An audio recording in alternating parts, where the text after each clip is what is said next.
We tend to ask people to sip a bit of this at the beginning. But listen, it can't be a regular sip. Has to be an Indian old man slurp. Oh, really? That's easy. That is just embodying himself. Indian, check. Older man, check. You really want us to do that? I think the podcast is over. I'm done. What are you saying? Can you do the whole thing? You really are wanting it? Here we go. Let's slurp. Are you ready? Ready? Okay. Oh, it's really hot. It's really hot. It's so very hot. hot. Normally we do it when it's cold. I've burnt all my taste buds. Very hot.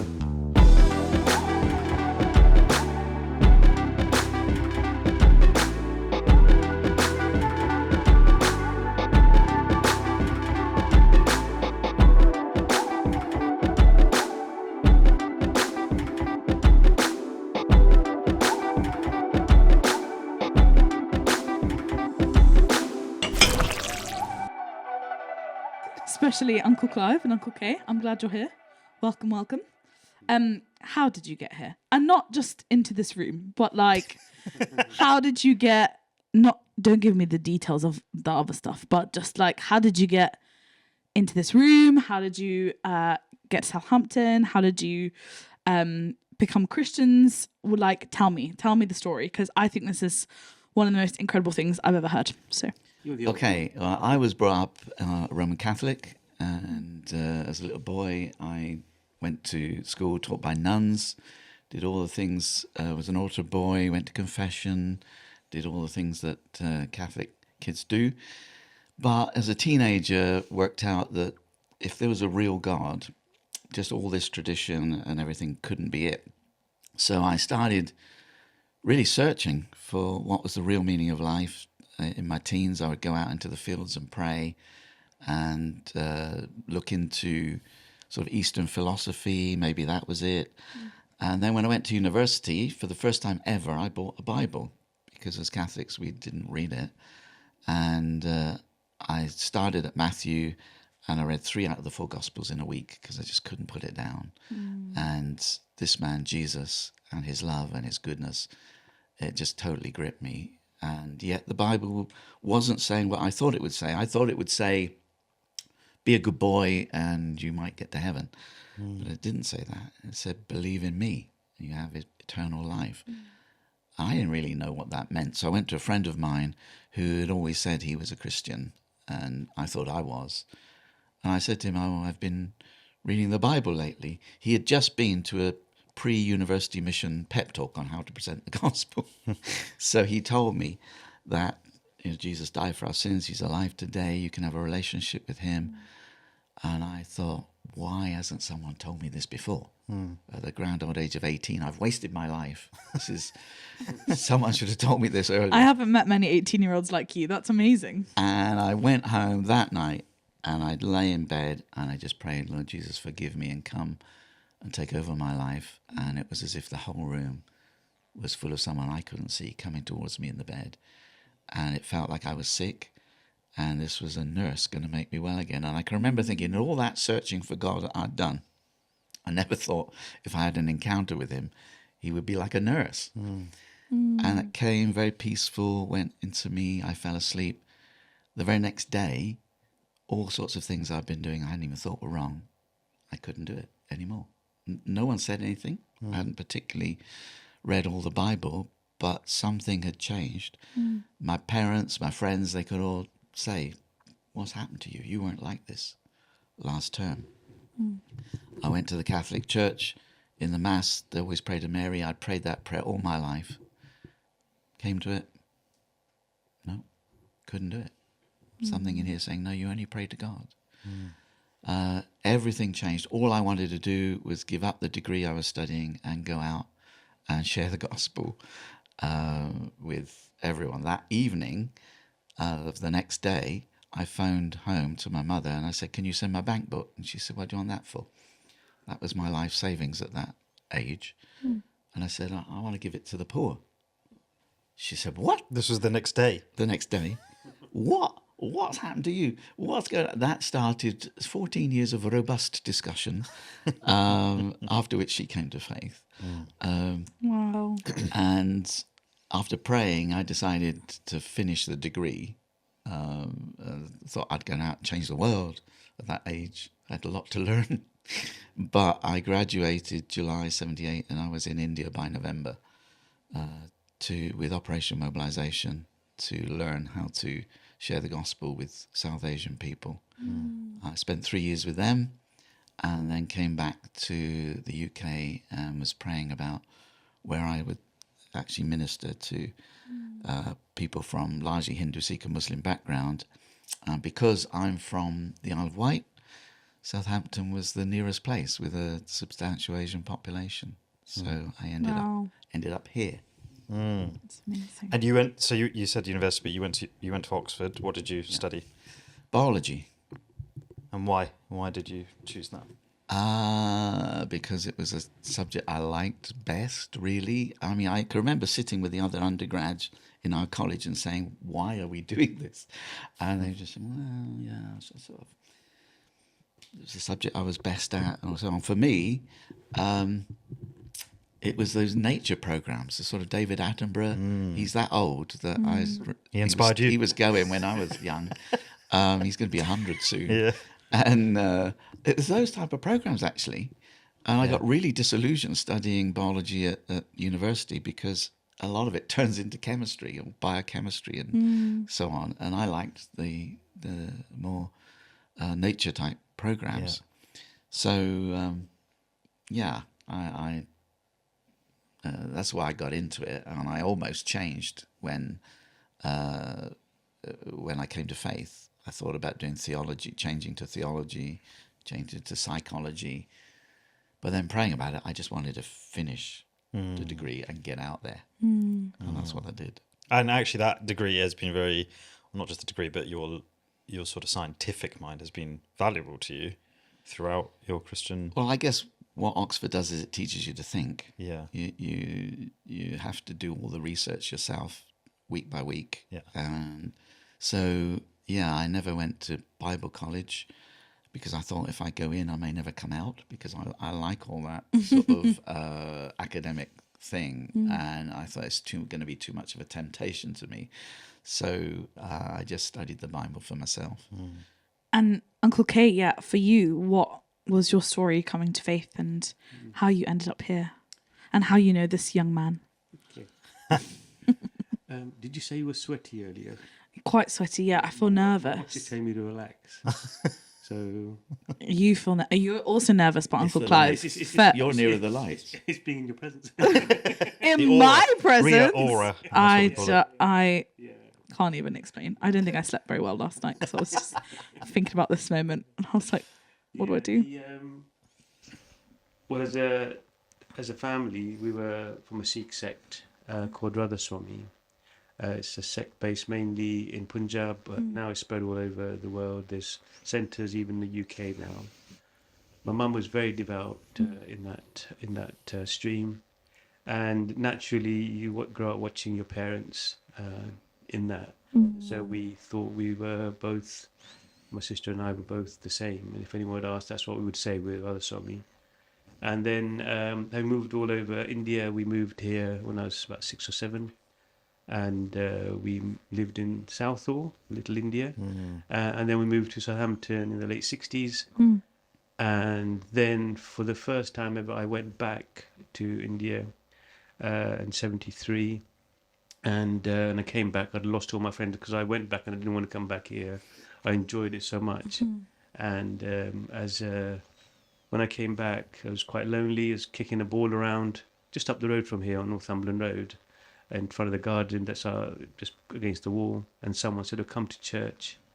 And I said, no, I've got my own religion, thank you. But he persevered for a few weeks. He'd walk past and I'll still be kicking the ball. And then on the third or fourth time, I went with him and said, let's just see what they do. And I think the thing that drew me initially was just friendship. A very friendly, welcoming group. And especially the guy that had taken me there, we became quite deep friends. And I kept going and kept going. And then sometime later, I'm not sure exactly how much later, my friend's mum died. And his name was Steve. And when she died, it just gave me sleepless nights thinking, well, what happens when you die? Where's she gone? What is that? So I asked my mum, and so she said, well, this is what happens, you die. And so what happens then, though? Well, she said, well, if you've led a good life, then you go to be with God, and if not, then you go somewhere else. And that was worrying. And because I started going to church with this friend, I asked the same question there. And the answer I received there was, if you put your trust in Jesus, then you'll be forgiven. And no matter what you do, you will go to be with God. That drew me, and I kept going. And then one Sunday, the preacher was just saying, if anyone wants to stay back and give their lives to Jesus, stay and I'll pray with you. And I stayed back. To be totally honest, I didn't know what I was doing. I just wanted to pray, and I was drawn by what he'd said. Yeah. He prayed, but something changed in me that day as well, something that I didn't understand. And again, a little bit like Clive said, is people notice a change. I couldn't stop talking about Jesus. I went to all my friends. How old were you? 13, 14, something like that. Wow. I just couldn't stop. I wanted to tell everyone. I trying to convert my mum and dad. My mum was very, very gracious. She listened and all okay. They allowed me to go to church. But I think my dad got quite disturbed as the time went on. He thought it was just a phase. As time went on, he tried to stop me, and I just loved going to church. And also, as I came home and I started talking to my sister about it, she was also interested. And again, thankfully, her friends at college were also sharing the gospel with her. So the Lord's at work with both of us. And because I was coming home and not realizing I'm actually feeding her God's word, I was just telling her the things I did at church. And within a few months, she also came to faith. And that was really good for us. They were an encouragement to one another. Yeah. She's a few years older than me. So that then led on to a lot of trouble at home. My dad especially was disturbed. And I'd say he was a lapsed Radha Swami in his faith, because you're not meant to eat meat and drink alcohol. Then he did both. And it changed him to become a more devoted in his own faith. And he stopped all those things because it worried that it was his influence. Yeah. My faith continued to grow, and even though my dad would stop me going to church, I would sneak into the garden over the garage at the back and go to church. Wow. Which is the opposite to what most people we think people do. sneak That's out of right. church. Sneaking right. to church, yeah. That's right. And so that's part of the story of how I came to faith. Yeah. And do you know that question of what happens when we die? Do you think that's a question? I mean, I think maybe all people are asking that question, but particularly people from other religious backgrounds maybe are thinking about that question a bit more. I'm not sure that they do really, but not any more than anyone else. Not that I've come across, but their answers are quite different, in terms of, especially from a Sikh background, where you have multiple chances. If you really believe in reincarnation, then you keep coming back. But so that gives them some kind of hope that would happen. But the news of forgiveness of sins, life in Jesus, that was completely different. You'd never heard that before, so that was in comparison. No, that's right. I never heard of forgiveness. But that was what really was appealing. That I could be forgiven and know for certain that I would go to be with God. It's not dependent on how good I am or what I can do, but that God will give that to me as a gift. And that's what I wanted my parents to know. Yeah. I guess, like, from what I have known of your stories and from what you've shared today, following Jesus has come at a real cost to you both. What has led you to this moment, right, where you have counted the cost and still chosen to follow Christ? Because, that's not an easy choice to make. So for you, what has been the thing that has held you here? I guess for me, the verse I often go to about my story is Matthew 13:44. The kingdom of heaven is like a man who finds a treasure hidden in a field, and immediately with joy goes and sells all that he has to buy that field. To me, that was always what it was. The idea that the God of all creation would love me enough to die for me and then come into my life and change and use me was a treasure so wonderful. I don't count as having lost anything. It's a joy to have. I wanted to give up the degree straight away. It was only praying about it and that God sort of said, no, you stay there.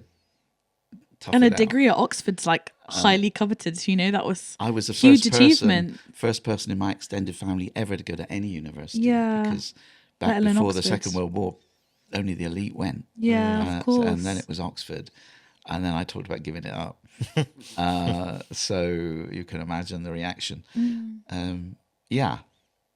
So really, to give it up, actually, that's a joy. And that verse is so significant because the man finds a treasure hidden in a field. So to most people, they don't see it. To most people, when I did what I did, my aunts and uncles, I can remember thinking, one aunt said, oh, when Clive was a little boy, he wanted to be a clown, because I said I'd go away into the circus and be a clown. She said, well, he has done, hasn't he? It was an aunt that said to my mother. Because you they threw saw that it all away. Yeah, because I threw all that away. And they thought that was just crazy. It's a life that doesn't make sense to other people, does it? Yeah, because they don't see it. The treasure's hidden in a field. But if you see it, then it's worth everything. Yeah. If someone bought a field, sold their house, say £500,000 house or something, to buy an empty field, people might think that they're mad. But if they know that there's a hoard of Roman coins worth 50 million in that field, then they're not so foolish. So actually, no matter what it cost Jesus everything to save me and to save each one of us. So actually, it's not always been easy. India was one of the toughest times of my life, and there have been other tough times since. But in the end, he's worth it. Yeah. How about for you, Uncle Kay? I think the initial cost was just in relationship with my parents, especially my dad, because as my faith grew, our relationship just got further and further apart. And then when it came to following what the Lord said, is if you're going to get married, you marry a Christian. Yeah. All of those things just came. Everything was a cost. And then trying to get married to someone that was a Christian, first finding one wasn't easy. But then when I wanted to get married, that was a real difficult time. Looking back, it was very, very difficult for my dad. And by the way, the answer to your question earlier, that's my son there. He just stopped talking to me gradually. Yeah. And on the day that Vashi's, my wife's family came to talk to him, he wasn't very kind to them, and that was very difficult for him. Yeah. And the day that we got married, I left home that day, and after that, for maybe 5-6 years, I'd go back every week, and just nothing. And it's the sort of kind of age. Guys need their dad. You're making big decisions in your life. Yeah, of course. Buying houses and jobs and all of those sort of things. It just that was difficult. Yeah. But then, by God's grace, in time, that relationship mended through some intervention of one of his friends. And also, when Sanjay was born, actually, that's also sort of solidified it more. Good job. Anytime, Well done. Yeah. I mean, it's funny because I remember you saying that, and from my perspective, I couldn't see that rift, because it had healed perhaps so much, but you had to walk through many years before, obviously. There's a cost, and we were talking about it on this before, but how many of the costs that you and Mum had to take care of and deal with have meant we haven't obviously had to deal with those things and had a much clearer, easier path. Okay, life's hard for everyone in one sense, but in that sense, Yeah. easier. I think the Lord allows these things for us to go through them. First of all, it strengthened my own faith. I'm looking to God as my father, Yeah. then my dad, and that is something I learned, and I wouldn't have learned it in the same Yeah. depending on him. But then when we came back as into each other's lives, it was more like friends. Our relationship was different and deeper. And as the years went on, that continued to grow. And Yeah. like with a lot of parents, the roles reversed. It became more like the dad, and he was the yes. I wasn't never the dad, but supporting him more and more. Yeah. Yeah. And I guess what you walked through, like Sanjay's never not known his dad to love and care for him, and that's a real gift, and has been a huge kind of making of who you are. Absolutely, yeah. Yeah. I mean, just touching on some of the hard things, because you both did mention them.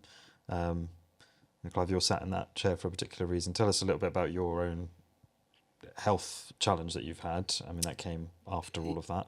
Yeah, I mean, the bigger thing, actually, Sanjay, is that I'm a depressive by nature. Yeah.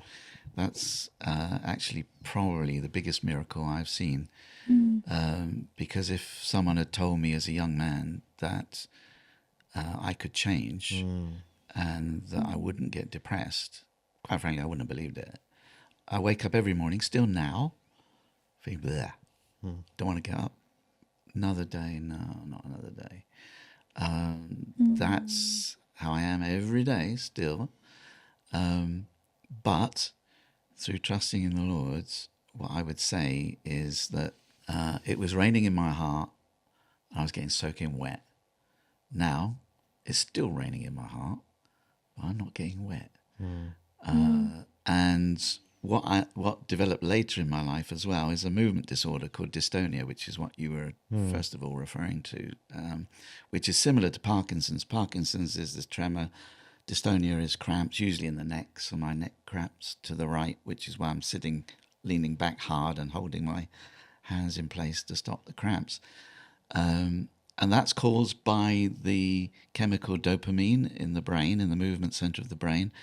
In Parkinson's, dopamine is not being produced. In dystonia, it's there, but it's not being taken up properly. So they think probably one of the receptors that takes it up and makes it useful isn't working properly. So you get these movement spasms, cramps regularly. And that came on progressively from my mid-20s until I was diagnosed in my late 30s and started getting Botox injections. So I don't look bad for 85. No, I'm not 85. I'm not that old. But and the Botox is in the back of the neck into the muscles that Very young neck. that cramp. Yes. Hey, people pay a lot of money for that young I neck. know, So I know, but you wouldn't pay for this. And so that actually was something to cope with, but less of a problem actually than depression, which is much worse actually. So, and I had already coped for years with that, and the depression, they didn't go straight away like that when I came to faith. It was a process. I would say it probably took me 10 years as a Christian to get a real handle on it. It's up and down, but the graph going in the right direction. yeah. And I'm still depressive by nature. And what I learned when I did the research, because I'm a biologist by training, when I did the research on dystonia, it said people with this disease often suffer more from depression even than people with Parkinson's. And I thought, that explains a lot, because the chemical dopamine, which isn't working, is also the mood relating chemical. So if you don't have dopamine working, it makes you depressive. Yeah. So it actually goes with the territory. And so that really has given me an insight that what a chemical can actually do. And that a lot of what goes on in our minds and in our brains is actually biochemistry. And the Bible says that it's able to divide between soul and spirit, between what is just of our soul, which I think is the mind controlled by genes and environment, and the spirit, what is actually spiritual. And so there's something that we need to take hold of there, because someone could be biochemically set up to be cheerful all the time. And they might think, well, that's great, that's the joy of the Lord. Well, really? Is it? Or is it just the way they're built? It's that thing of the nice flesh thing, isn't it? We've talked about before. Yeah, so there is quite a bit, because one of the things that gave me a huge insight was before they gave me the Botox, they tried me on a chemical, clonazepam, he remembers. And yeah, that changed me, didn't it? For the first time in my life, he liked it, he thought it was good. For the first time in my life, I woke up feeling great. And I thought, wow, is this how other people feel? Yeah. But the thing was addictive, so it needed an ever-increasing dose to work. And in the end, I was blacking out with it, and I had to come off it, so I know what it's like coming off an addiction, actually, and the doctor said sometimes people never come off that. But it really educated me to how much that pure chemistry changes your mood. Because for the first time in my life, I felt great. And I was a little bit more demonstrative in those days and emotional. If you were my type of person, the more calm, depressive, you're quite cautious and everything. Well, suddenly there was a Clive that wasn't. And quite different. The inhibitions went. Oh my gosh! What I would Wasn't have there a story? what I would have given to be a fly on a wall with a loose Clive. Yeah. Well, there was a meeting just down the road from here, on the road where I was running a charity shop, because we were having a meeting with the council about trying to get the sex shops on that road shut.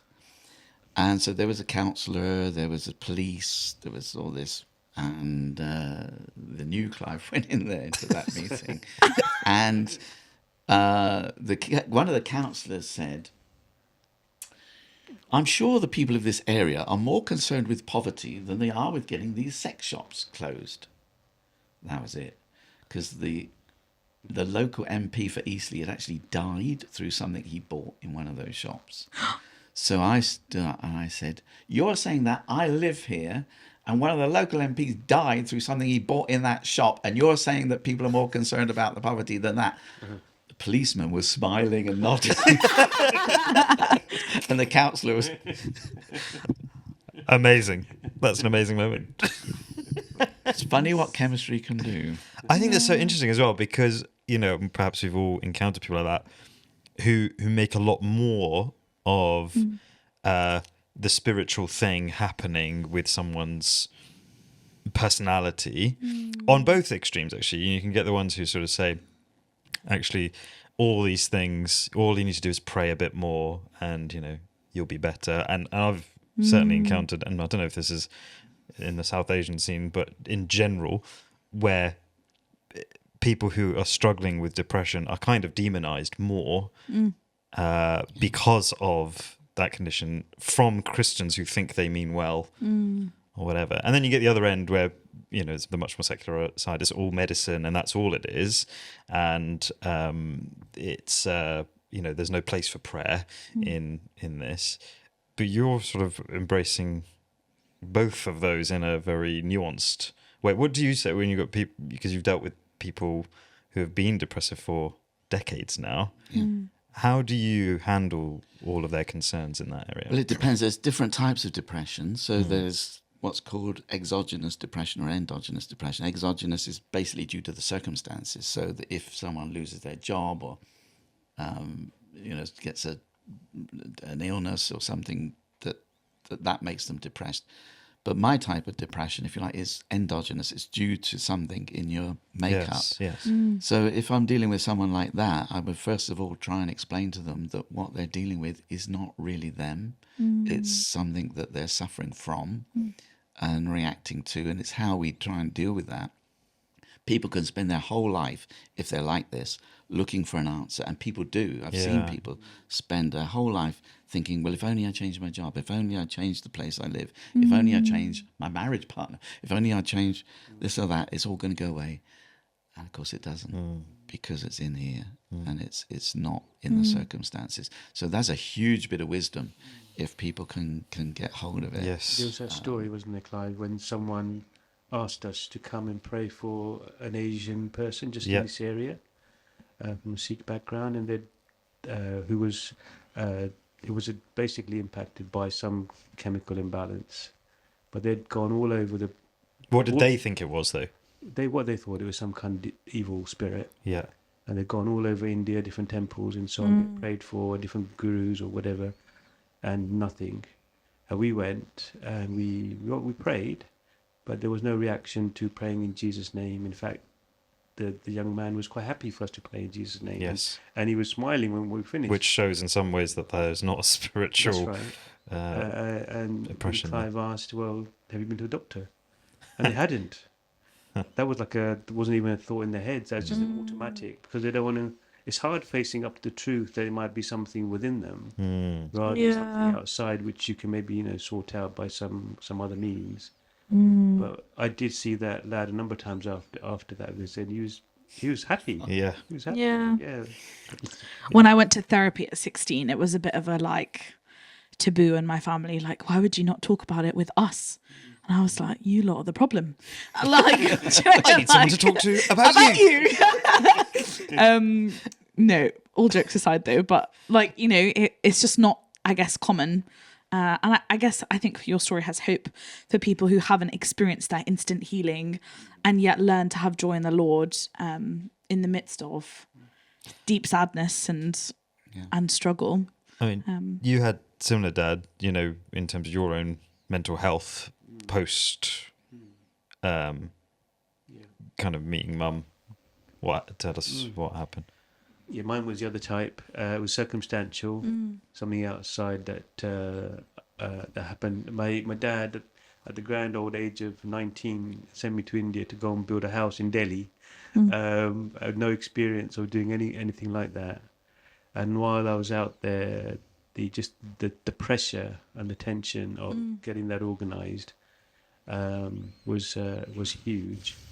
But slight backstory to that was it was because I was seeing Mum, Vashi, that he sent me over because he didn't want me to marry her, and his response was to get me married off out there. And but the Lord used that. I took the opportunity to share the gospel with all my family. Three of my family came to the Lord in that period, including my grandma, who I never saw again.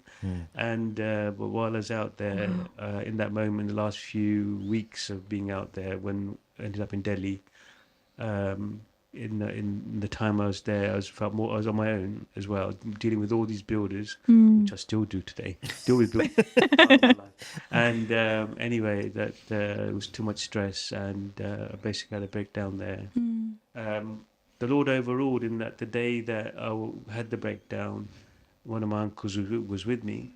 And if I hadn't been, I don't know where I would have ended up. Yeah. And thankfully, he took me. I was complete break. I had no idea where I was for weeks, actually. I didn't know where I was. Yeah. I had to have quite serious treatment out there. And the next thing I remember after the breakdown was a glimpse of getting up, and my mum and dad sort of jetting over from England to come and fetch me, basically. And you came back. I came back. Again, there's lots of backstories all related to it. The Lord had warned me before I went, something's going to happen. There's a word spoken which I felt was for me, that there's going to be a storm in your life. But I was excited the Lord had spoken to me, but I didn't listen to the words. He said it's a storm, and it wasn't like a... Be careful what you wish for, huh? Yeah. And I was excited the Lord had spoken, and the Lord used those few months in terms of allowing me to tell people about Jesus. But when the storm came, it was pretty bad. But then my dad said to me, "I will take you back to England under the conditions that you don't see Vashi again, and you never go to church again." And so I agreed. And I was wholehearted, because I thought, I'm no good for Vashi, no good for church. I just want to go back. So I came back and spent quite a few more weeks in the Department of Psychiatry here, various bits of treatment. And then the Lord reminded me, because the word was related to the storm. He said, like there's the storm in the boat, and until Jesus got up and said, there be peace, be still. the Lord reminded me of that word while I was in hospital, and I felt I had to go back to church, which my dad said not to go. I asked them, "Will you take me to church?" And they said no. I said, "I'll get better if I go back." And my dad wouldn't agree, but my mum did, and he took me to church. And so I went in and got prayed for, and I was healed. It just Wow. went. It was went, and I've never had to look back since then. Yeah, Wow. And married mum after that. and married mum. Yeah. Who So is very obedient. who is Gujarati, by the way? You're welcome. Yes, she is. She is. Yeah, I have nothing else to say. I did well. Blessed. Blessed in that department. Yeah. And you're half Gujarati, so I think I like you significantly more because of it. To be Well, completely, half of me at least. to be completely Half of me at honest. least. Yeah. Well, you guys have spent most of your lives sharing Jesus and making the gospel accessible, particularly to those from a South Asian background. Why is that relevant? Why is that important? Why is that what you have dedicated your lives to doing? Well, for me, I suppose I was drawn for two reasons to India. One, because I had looked into Eastern philosophy when I was searching, so there was that. Secondly, because at the time, I just wanted to go for the largest population, and China was closed to the gospel. So India was open. They spoke English as well, which was a great blessing. And Operation Mobilization did trips out there. So we drove out to India one of the last times it was Drove? possible. Yes. To India. To India. I don't know what to do with myself. What do you mean? Well, driving is, along a road to India. From, You didn't take an EasyJet flight? No. No. No. Wow. So That's commitment. Through a lot of the world that you can't drive through, obviously, yeah, we anymore. were the last people that really could do it safely. But even for us, I arrived in Iran the day the revolution broke out, Wow. and we didn't start it, but it was Debatable. a bit dangerous. A bit dangerous going through Iran at the time. We had to bypass Tehran and go up by the Caspian Sea. We went all through Afghanistan before the Russian invasion, before the fighting really started. Oh my goodness. So All yeah, ancient and then, history. Yeah. and then spent a year and a half in India living with Indian people. So that really Wow. got me to adapt to the culture and And now your the Hindi's better thinking. than mine. and the Indian culture as well, the thinking of how Indian people think, because we didn't have any other foreigners around quite often. And then came back and worked in Coventry, so that fulfilled the 3 years with Operation Mobilization, and came here. And yeah, because in this country, at the time, if you go back 50 years, the white population had heard the gospel more. Now, in 50 years, it's changed quite a bit. There's a lot of youngsters now in the white population here that don't know the gospel that well. But the most unreached in Britain at that time were Hindu, Sikhs, and Muslims. And yeah, I've always wanted to take on the more difficult ones. So even the more committed Muslims or whatever, because God can do anything. And everyone needs the good news. You better be careful. Some people listening might be sending their friends here That's soon fine, to that's find you. fine. That's fine. That's what we want. What about you, Uncle K? Well, a bit more obvious answer from that background, and having heard the gospel, I'm best suited to share it with the people of my own background. Wanted to share it with my family, and so I've been doing that ever since with limited success. But the desire also to just share people with other people that are in the area. So when I left the bank, I went through all the people that I could think of that I could tell and spend time with that I really had time to see before. Just taking the opportunity to share and see if there's any interest and so on. So yeah. Wow. Yeah. Is there also, because obviously you've done that together, leading church. I mean, was it 35? How many years have we worked together? How we work together. How many years has the church been going? Worked together. Work together is be 37 years this year. 37. I have not been alive that long. And I just about have been. So, so you worked together that long. That evangelistic heart is sort of been pulsing underneath, but also a church growing around all of that. And, you know, because we were thinking a bit about leadership, weren't we? And talking a bit about in this context, what are some of the things that you would say are required, particularly in reaching out to the people that we've been reaching out to here, of leadership and pastoral responsibility, particularly sticking with the more difficult cases and the ones where you don't see much movement or response to the attempts that you make? You know, there's all kinds of people might be listening to this that are in similar scenarios. What would you say to people maybe just starting out on that journey and wanting to reach out in that way and lead churches that are engaging people from other cultural backgrounds, faith backgrounds? What are the things, you know, what's all the wisdom that you've learned, summarized in a few sentences, please? Well, number one, love the people. That is the key. I did a seminar the other day on cross-cultural evangelism, and one of the things I said was, you might work at understanding the culture, you might make mistakes, you probably will make mistakes at different points if you're not from that culture, but if the people know you care about them, if you actually really do care and love them, it will cover over an awful lot of things. And and ask the Lord for guidance and be filled with the Spirit. This is the key thing. He's the Lord of the harvest. Evangelism is not like spreading some message like, I don't know, the Labour Party manifesto or something, or trying to recruit people to some party. It isn't like that. It's a harvest field that the Lord of the harvest sends out labourers into. He knows the people that are his. He knows who he's going to. Jesus sat by that well waiting for that Samaritan woman because he knew she was coming. He knew that if he talked to her, she'd believe. She'd go back and the whole town will believe in him. He sent Philip to the Ethiopian eunuch in Acts. He sends Paul across the Aegean to Macedonia, stopping him from going to other areas. So what we need to pray and pray and pray and pray in evangelism is, Lord, lead me to the people that you are calling. Because that is the huge, huge key. Of course, we need to put in the effort to understand where they're coming from.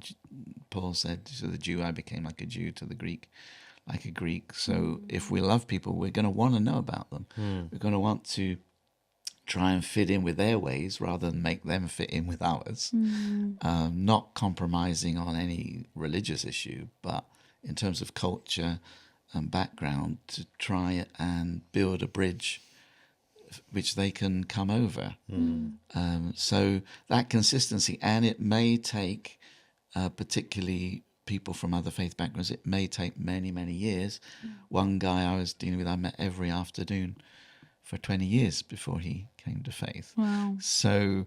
well, you put the time in, right? And well, again, built I those prayed relationships. through that because I kept thinking, you know, this is an afternoon every week. I could be spending with someone else. But God kept me going, and in the end, He did put His faith in the Lord. So it's really about guidance in terms of time.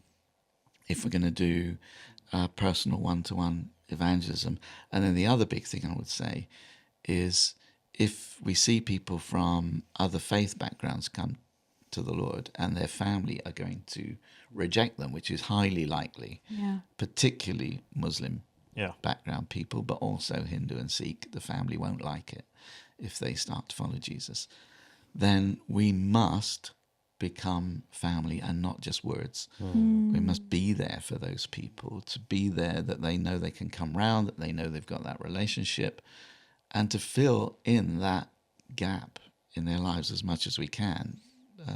That's an ongoing challenge, obviously, but it would be to different extents with different people.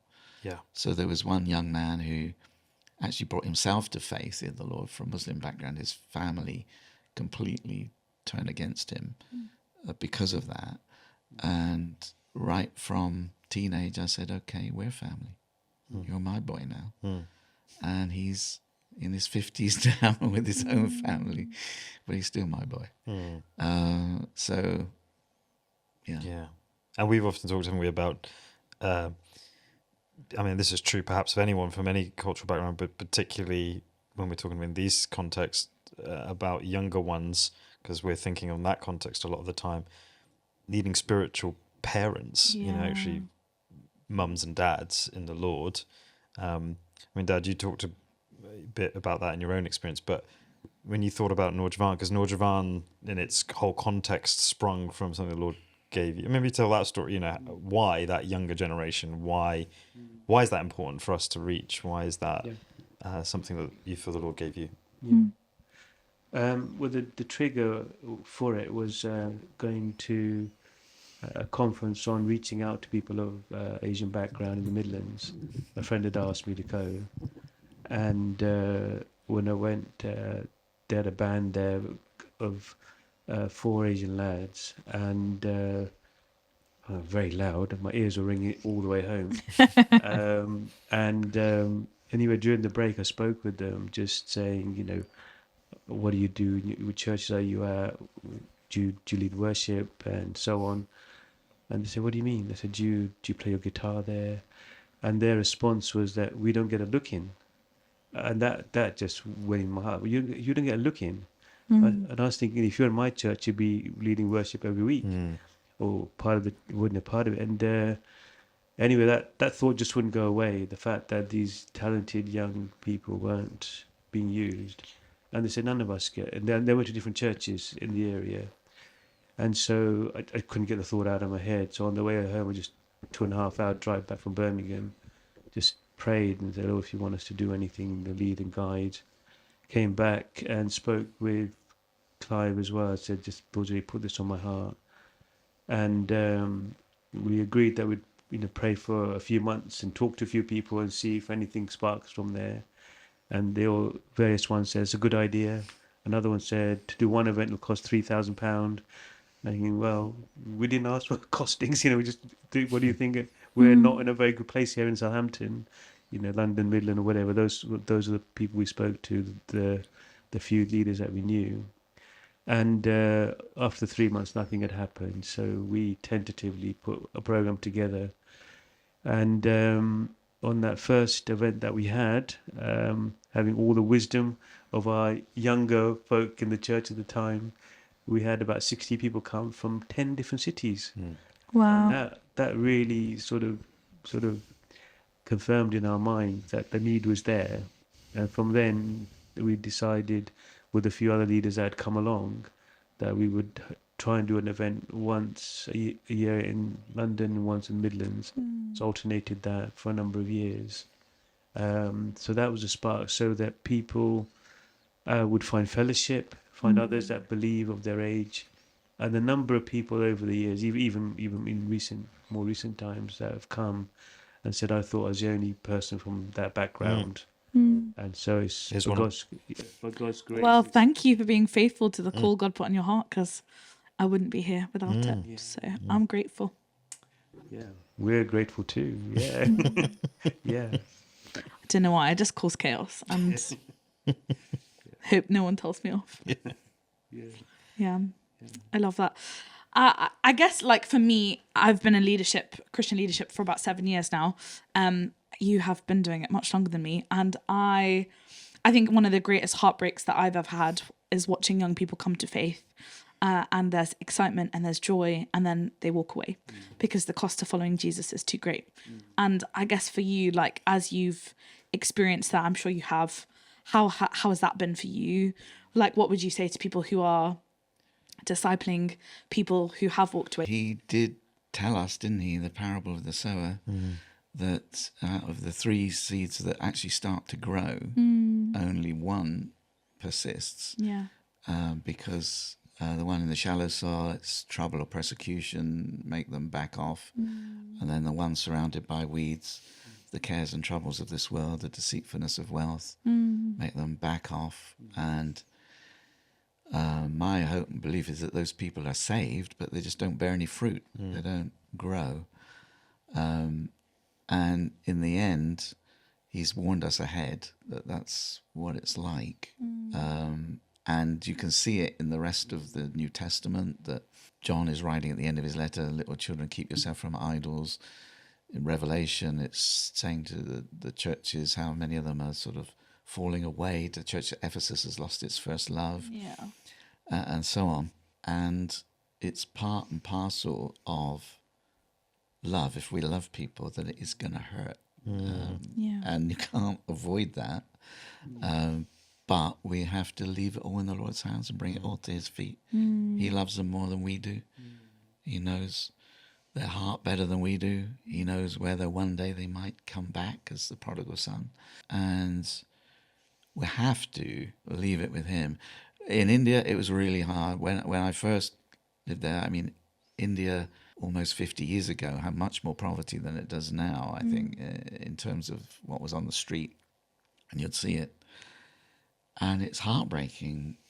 But in the end, you just couldn't live like that because you'd be absolutely paralyzed. Yeah. And you'd never get anywhere, right? You'd never get anywhere.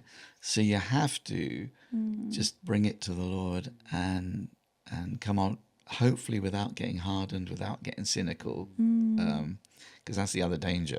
Yeah, I think that's that we become hard-hearted or cynical. Yeah.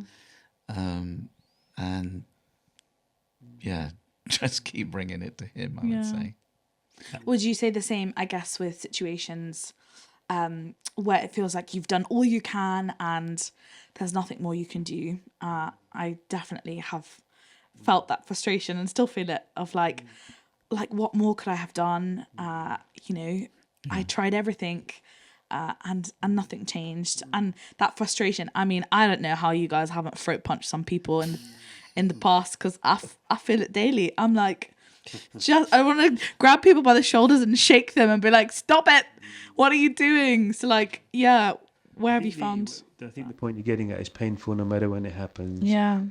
Especially with people that have been going on or apparently walking with the Lord for many, many years. And there's devastation around those situations. But again, it comes back to bringing it before the Lord. I mean, he's hurt. He cries for these people and he wants those. Far more heartbroken than we are, right? In every way. And he loves them far more, as Clive said. And he loves them, he cares more, and he sees all the ripples of that, which we have no idea of, thankfully. But we can leave in his hands, trusting that he knows best. And his arms are open wide to have him back. One thing I would say is that love also allows the person the choice. The parable of the prodigal son, the father didn't say to the boy who wanted to go, right, you're grounded, you don't leave your room now, you're not getting the inheritance. I'm sure he was tempted. You're staying here. He let him go. Mm. He let him go. And of course it's a disaster. But that's what God does. He lets us go. It's a hard one. And that's something we have to do. I think that's an important message in the cultural context that we're talking about. That is not the normal mindset, particularly from a South Asian culture perspective. We often say that young people are younger for longer in the Asian context. It's the 40-year-olds who are still children in the youth ministry. One elderly man in our fellowship said to me once about his nephew who was in his 50s, he's too young for these kind of responsibilities. And when this one took over in 2019, how old were you? In 2019, I was 33. He said, the same man said, is there going to be any adult with him? I know. I had my own kid. Some people are always like, so you lead this whole ministry? And I was like, yeah. And they're like, how old are you? And I'm like, 25. And they're like, oh.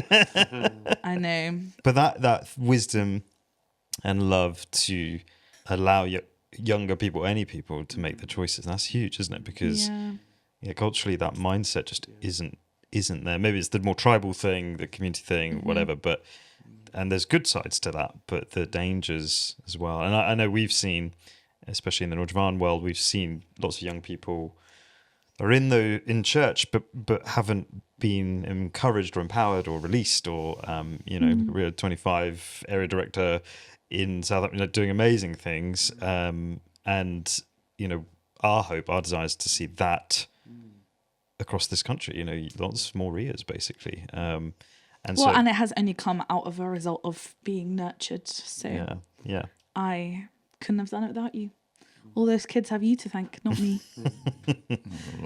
And the Lord, yes, that's right.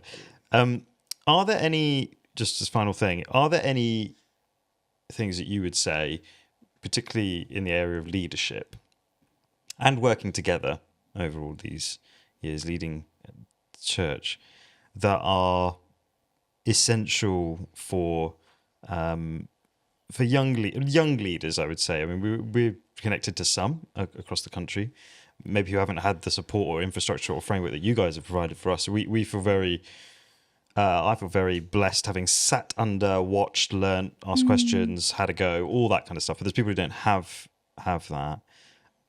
If you had just a few minutes with them, what would you tell them to do in terms of their leadership priorities? Leadership priorities, pray. Probably like Tony Blair said, education is pray. Because that's where the real action takes place. It's only if the Lord builds the house, otherwise those who labour in vain. Yes. So that really needs to be part of their own personal devotional time, obviously rooted in the scripture. Have an older, more experienced leader that you can come alongside with and can ask for wisdom in different situations. In the earlier days, I always made sure I had someone like that. And you get to this age and he's still much older. So it was always good to have someone like that as well. So those, I would say, are the big things. Yeah, I guess it's also being aware of your gifting if you're working with others. You can't get more polar differences here. I wake up feeling quite good most days. I had no thoughts of going to university. Organisationally we're quite different. Yes, he's much better at it. So anyway, different priorities, but recognising those and not competing. Or comparing, No, I mean, there's a really important lesson early on the Lord taught. Praise God for how God uses Clive, and just having that understanding, being patient with each other. We've mostly been all right. We had 37 years and we haven't fallen out. Yeah. My God's grace. Well, there's something to be said for that, isn't it? Like, it's rooted in friendship. Well, it doesn't sound particularly glamorous, does it? Yeah. But that is glorious in many ways. And I think that friendship thing, that the sort of side by side others on the journey. No, I thank God for Kuldip because we are so different. I'm this sort of reactive, emotional type, and you could set off an atomic bomb next to him and then he'd raise an eyebrow. And so often I've needed to ask him, for wisdom. Am I overreacting to this, and bounce things off that. Thank you. Thanks for sharing and leading. Praise God. Thank you so much.